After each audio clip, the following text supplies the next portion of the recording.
All right, ready for something fascinating. You sent us these excerpts from Anurag Sagar. They're about the life and teachings of Kabir, right? Right. And you're really interested in his whole take on reincarnation. Yes. Like the idea that we're constantly being reborn and the challenge of figuring out like what real spiritual guidance even is. Absolutely. So should we dive into this together, see what we can uncover? Let's do it. The thing about these excerpts is they're not just explaining reincarnation. It's like they give you this glimpse into people actually trying to find the truth over and over, life after life. It's true. Like trying to remember a dream, you get these bits and pieces. Exactly. You have these fragments, but putting them together, getting the whole picture, that's the hard part. And the story about Sudarshan's parents, Nima and Niro, whoa, royalty one life, then bam, humble weavers in Kashi. Right. But they still have this yearning for something more. It follows them. Don't you think that's kind of like the point of it all? That constant search, no matter what life throws at you? I think so. It's like our souls are on these incredible journeys, and Nima and Niro being reborn again and again, even the way they die each time, it's like unfinished business, this deep need to truly understand. It's like they can't escape it no matter how many lives they live. And the really interesting thing is, they actually meet Kabir in their third life, but not how you'd expect. Wait, what do you mean? Now you have to tell me. Well, imagine you meet a child, and this child, somehow they know your name. They even start reciting a hymn from your past life. Get out! Seriously. It's like their past is literally reaching out to them. You think anyone would just accept that, though? I mean, wouldn't you question everything? Of course. But that's the thing about true spiritual guidance. Yeah. It's not always so clear-cut. You might get these signs, these flashes. Right, like you were saying before, those flashes of insight in a dream. Exactly. But really grasping what they mean, that's a whole other level. That's what the text is getting at, I think, with this idea of spiritual blindness. Even after all those lives, they're still missing it. It's like you can be right there in front of the truth, lifetime after lifetime. But you need this shift inside, a willingness to see past the surface. So it's not just about being in the right place at the right time. Now you're close. There's more to it than that. So much more. Right. Look at Nima and Niro's fourth life. They come face to face with Kabir again, and they don't recognize him. It really makes you think, what does it take to truly see genuine guidance, even when you've crossed paths before? So what's the answer? Is it like a spiritual awakening or something? That's a big part of it. And that's where Kabir's mission comes in. Anurag Sagar describes it as really profound. Like he was sent by this divine being, Sat Purush. Sent to do what? To ease the suffering caused by Kal. This negative force that keeps souls trapped in this endless loop of wants and desires, rebirth after rebirth. That sounds pretty heavy, but what kind of suffering are we talking about here? Is it like the pain and hardship we go through in life, or is it something deeper? That's a great question. And Kabir's teachings, they suggest it's more than just the physical stuff. He's talking about this deep ache of separation, like we're disconnected from our true nature, or divine essence. We get lost in wanting things, never really finding peace. And Kabir was trying to help people break free from that. Yes, he wanted to guide them back to Sach Khand, a realm of pure truth, where all that suffering falls away. And his method, his way of doing this, through Shabad. Okay, now those are some words I've come across before, Shabd, Sat Khand. But honestly, I need a little more than just the words. Of course. Think of it this way. Imagine a sound, but not just any sound. This sound is so powerful, so deeply resonant, it wakes up your soul. That's Shabd. You don't just hear it with your ears. You feel it in every part of your being. It's like when music just hits you in the right way, and you're suddenly just, That's a good way to put it. Kabir described it as this divine melody that's behind everything in creation. And when we tune into that inner sound current, that's when we start to shed all the illusions that separate us from Sach Khand, that realm of pure truth and bliss we were talking about. So that's the ultimate goal, to reach that state of pure truth. But how do you actually get there? How does Kabir lead his followers to that? There's a disciple mentioned in the text, Dharam Das, who, at least at first, can't seem to wrap his head around Kabir's teachings. What's happening there? Dharam Das, he's fascinating. His story really shows how powerful true recognition can be.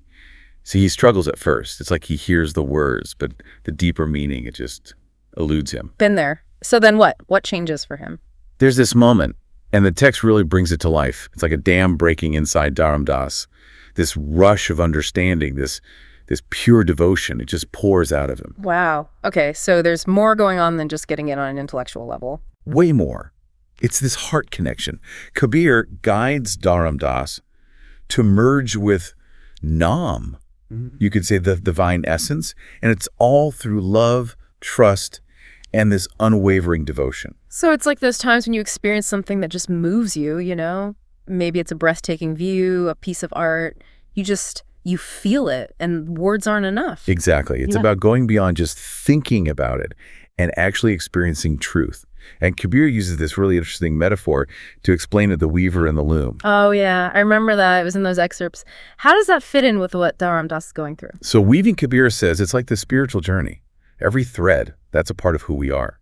And the weaver's whole job is to take all these different threads and bring them together to make something beautiful, right? Right. So Dharam Das, he's surrendering to Kabir, really devoting himself. And in doing that, it's like Kabir can take all these scattered threads of his being and weave them together. And that reveals this divine pattern that was already there all along. So it's not about becoming someone new. It's about realizing who you truly are, seeing that connection to the divine, just like Dharam Das did. You got it. And Kabir talks about this idea of duality. We see this separation between us and the divine, between the material world and the spiritual realm.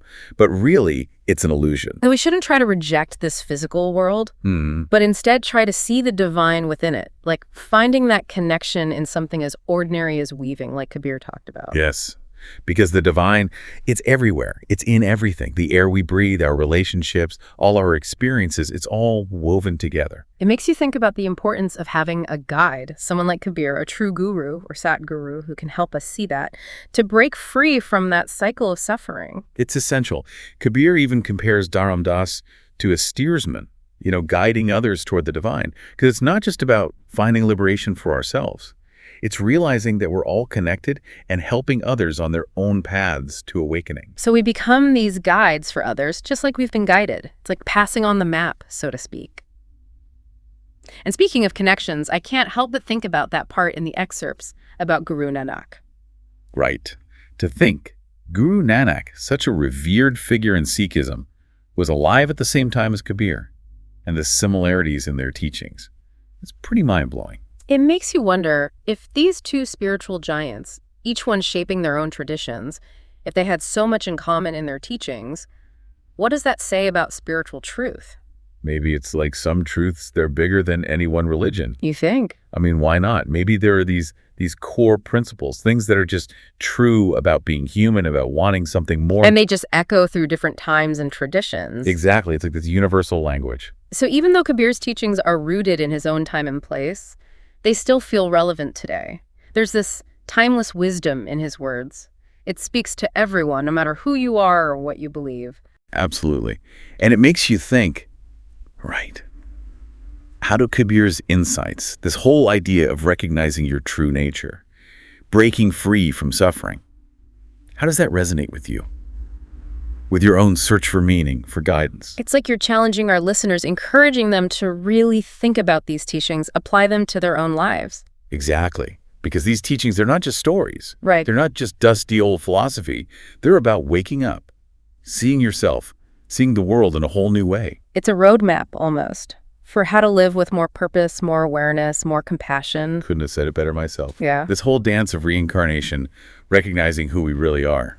That's what it's all about. And it's a journey with ups and downs, moments where we're totally blind to the truth, and then these flashes of insight. But when we keep digging deeper, when we start to trust that inner wisdom, we realize we're all connected. And that's when the journey becomes the destination. It's beautiful, isn't it? It really is. It makes me think of that quote, "The real voyage of discovery consists not in seeking new landscapes, but in having new eyes." I love that. And Kabir, he gives us those new eyes. He does. These teachings, the stories from Anurag Sagar, they offer a fresh perspective. So keep those new eyes open. Who knows what amazing truths you'll find? They're everywhere. On that note, we're going to wrap up this deep dive. We hope you've enjoyed exploring these ideas with us. And that you'll keep searching, keep questioning. Until next time, keep diving deep into the mysteries that call to you.